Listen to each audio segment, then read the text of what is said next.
The wrestling world, of course, is still mourning the loss of Eddie Guerrero. How are things going in SmackDown?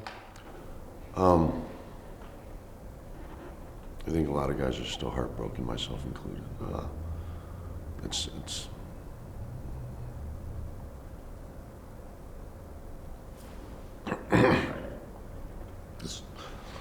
still very fresh, and it's still very hard. The tribute shows to Eddie Guerrero, they were fantastic, though, weren't they? Real tribute to Eddie. So, what is it about the industry that makes you so passionate about it? It's just, I really believe in our product. I just think it's such good entertainment, something in it for everyone. And I really, like Rick looks at it as an art form, I really believe it is. I think, to control a crowd, to make a crowd, happy 1 second and then mad at you the next second, and at the end they're screaming, yelling, chanting. I mean, it's really hard to do. And there's only a few guys in the world who can do it very well. But there's also something about walking through that curtain and the adrenaline rush of 10, 20, 30, 40,000 people screaming, yelling, chanting. I mean, it's a natural high that you couldn't find anywhere else. I always describe us as being the closest thing an athlete can get to being a rock star, And we really are. We're rock stars without the music. Do you still describe yourself as a pro wrestling fan? Absolutely. Yeah. Yeah, absolutely. What makes you mark out? Ric Flair makes me mark out. Yeah. Triple H makes me mark out. The Rock, Stone Cold, Undertaker, those guys make me mark out. They're amazing. They're amazing entertainers. John Cena makes me mark out. Yeah. Do you still get backstage and get butterflies being around some of the guys? Absolutely, all the time. Every once in a while, I'll be sitting and talking to Rick, and it'll pop in my head just out of nowhere. I can't believe I'm sitting here talking to Ric Flair. He's a good friend of mine, but I'll just turn back into a kid. That's Ric Flair. I'm talking to Ric Flair. It's amazing. What kind of person does it take to make it in the business? Well, it takes all different type of people, but to make it into our company and to do well in our company, gotta have this first. Then you gotta have a very strong desire and determination to want to be a professional wrestler. I mean, it's not for everyone. Then you got to be tough, because we go year round, and we don't have an off season. We go year round. We're traveling constantly, and just the wear and tear alone, the travel alone, I think would kill the average person. So it really and that's a lot of mental toughness as well. So it's just, but it takes all different types of people. Who are your heroes, professionally and personally? Well, my all-time greatest hero is Lou Gehrig. He was an American baseball player. He's absolutely my idol.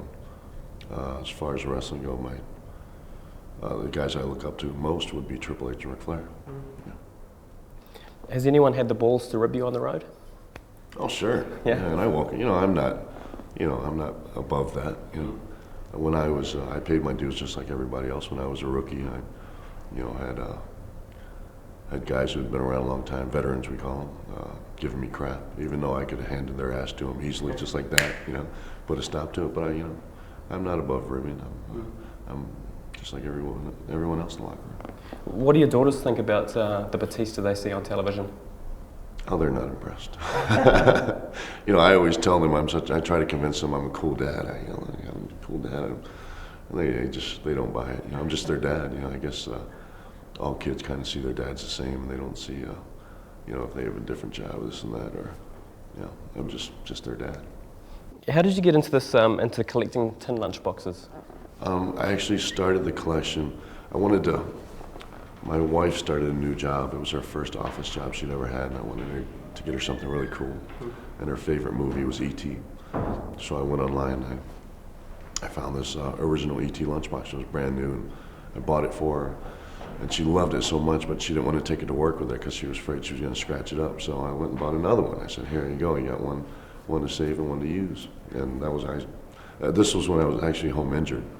I had a lot of free time, so started online, collecting when I had 1, 2, then I had 10, then I had 20, then I had 30, I've got 50, I think I've got about 60 to 70 now. Yeah.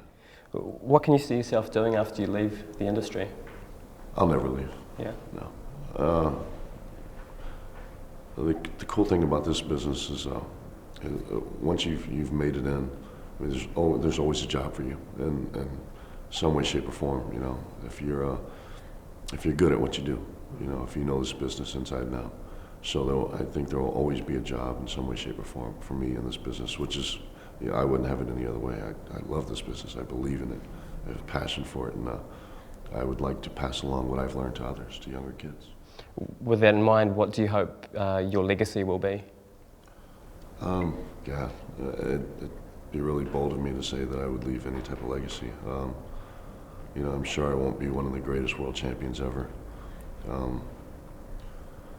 So yeah, I don't know if I'll leave a legacy, but yeah, I hope that people will think well of me and or entertained by me. And I hope that if they bought a ticket to come see Batista, that they knew that I gave them everything I had, and they were very entertained. Well, thanks for talking to us today, Dave. But before we go, I organised a wee gift for you, courtesy of our friends at Adidas. Got the largest All Black jersey in creation, a triple XL. I heard the All Blacks are kicking butt. Oh, absolutely. They're beating the Australians and the English quite recently and quite often. But there you go. There's your own All Black jersey. Thank you very much. Sweet. Very good.